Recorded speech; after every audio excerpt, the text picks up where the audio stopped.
warahmatullahi wabarakatuh semuanya. Perkenalkan, kami dari kelompok 4. Tujuan pembuatan video kali ini adalah untuk memenuhi tugas UTS Pendidikan Agama Islam Universitas Negeri Surabaya. Dan ya, ini anggota kelompok dari kelompok 4. Perkenalkan dulu, nama saya Fitri Ramadhania dengan akhir 195. Saya Tadini Terkabali dengan akhir 219. Saya Eti Marita dengan akhir 233. Saya Lia Alfiana Mayati dengan akhir 228. Nah, temanya adalah ilmu pengetahuan teknologi dan juga ekonomi Islam. Setelah itu dan tonton sampai akhir ya teman-teman.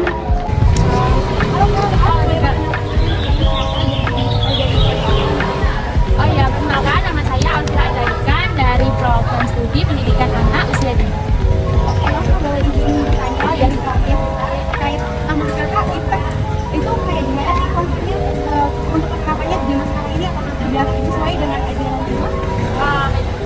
IPTEK alias Ilmu Pendidikan dan Teknologi menurut pendapat saya sendiri adalah suatu cabang ilmu pengetahuan yang termasuk juga dalam kategori teknologi, yang mana hal tersebut sangat bermanfaat dan sangat menjadi bersaing di zaman ini, karena zaman era 2023 ini sudah masuk ke globalisasi, di mana orang yang ketinggalan internet pun akan mudah tersingkirkan dibanding dengan orang-orang yang sangat ahli di bidang tersebut. Kemudian untuk IPTEK di zaman sekarang apakah sudah sesuai dengan Islam sendiri? Itu menurut saya dalam pandangan global belum, karena agama sendiri di dunia ini bukan cuma Islam, jadi kita tidak bisa memfilter di IPTEK itu sendiri dikhususkan untuk agama Islam atau bagaimana. Karena yang saya temui di zaman ini itu IPTEK masih dalam jangkauan luas, seperti ada dari luar negeri itu yang konteksnya itu seks bebas itu banyak ditemukan di internet dan seperti itu. Ini jawabannya aman.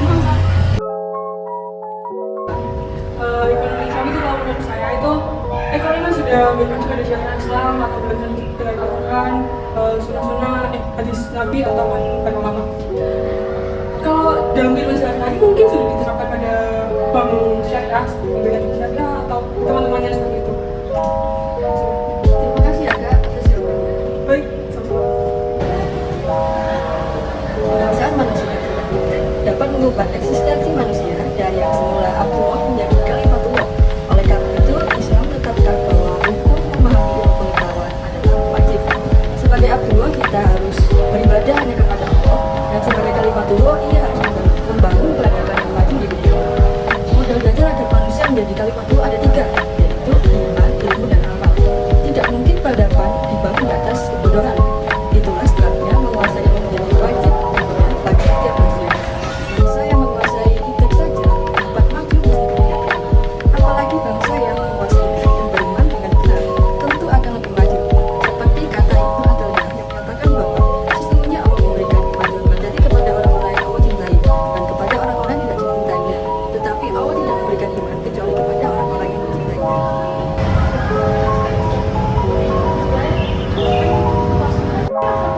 Islam mendorong umatnya agar melakukan penelitian yang juga senantiasa menjadikan Al-Quran menjadi salah satu pedoman ilmu pengetahuan, mengantarkan pada sebuah keharusan bagi setiap umat muslim agar mampu unggul dalam bidang ilmu pengetahuan dan teknologi. Diutamakan untuk mencapai kebahagiaan baik di dunia maupun di akhirat, seperti yang sudah tercantum dalam surah Al-Baqarah ayat 164 dan Al-Ankabut ayat 20. Salah satu fungsi IPTEK pada bidang pendidikan misalnya penggunaan teknologi membantu untuk menghafalkan ayat suci Al-Quran, dan AL pada model pembelajaran daring juga membantu umat muslim dalam memberikan ilmu dengan mudah dan efisien. Selain itu, penggunaan AL khususnya untuk usia anak-anak jauh lebih menarik dibandingkan dengan metode konvensional yang sudah umum digunakan guru-guru di Indonesia. Radio dakwah juga turut berkembang seiring dengan besarnya kemajuan teknologi. Nah, teman-teman tahu nggak sih apa ekonomi Islam itu? Nah, ekonomi Islam itu berasal dari kata amalan, al-amilu dan amalatan, yang artinya saling berbuat, berusaha, dan juga saling beramal. Nah, dalam Islam sendiri, ekonomi Islam berarti berkorban untuk tidak boros, tidak kikir, untuk mendapatkan keuntungan yang layak serta tidak merugikan orang lain. Nah, bagaimana sih cara membedakan dan kita tahu apakah suatu transaksi itu menerapkan ekonomi Islam atau tidak? Kita bisa lihat dari pola jual belinya, dari asuransi, dari perbankan, dari syiraknya atau yang lainnya. Dan yang menjadi tolak ukur yang paling penting yang terutama yaitu adalah sesuatu seperti riba, sesuatu seperti tabir atau garornya, yang mana menyebabkan spekulasi atau kecurigaan, sehingga dalam ekonomi Islam hal tersebut dapat diminimalisir sehingga tidak ada pihak-pihak yang dirugikan. Banyak di dalam Al-Quran ayat-ayat yang menyinggung tentang ekonomi Islam. Salah satunya yaitu surat Quran, surat Al-Nisa ayat 29, yang mana berbunyi seperti itu. Ya ayyuhallazina amanu la ta'kulu amwalakum bainakum bil batili illa an takuna tijaratan antaradin minkum wala taqtulu anfusakum innallaha kana bikum rahima. Yang artinya adalah, wahai orang-orang yang beriman, janganlah kamu saling memakan harta sesamamu dengan jalan yang batil atau jalan yang tidak benar, kecuali dalam perdagangan yang berlaku atas dasar suka sama suka di antara kamu. Dan janganlah kamu membunuh dirimu, sungguh Allah Maha Penyayang kepadamu.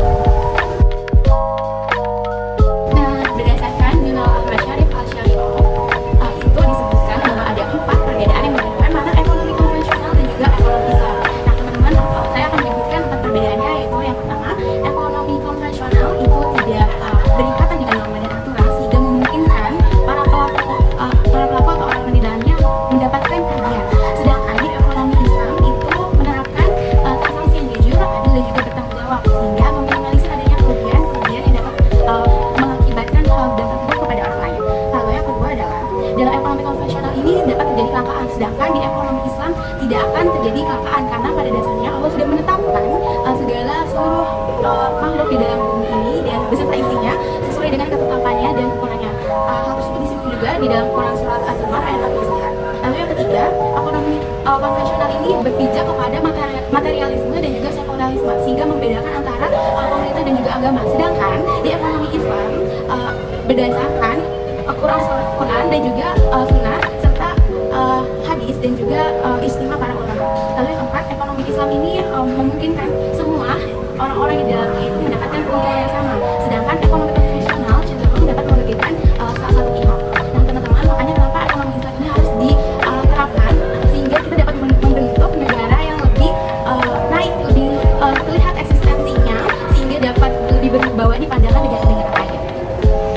Sekian dari kelompok 4 dari Prodi Gizi kelas 23E. Semoga ilmu yang dipaparkan terkait iptek dan ekonomi Islam bisa bermanfaat untuk kehidupan sehari-hari.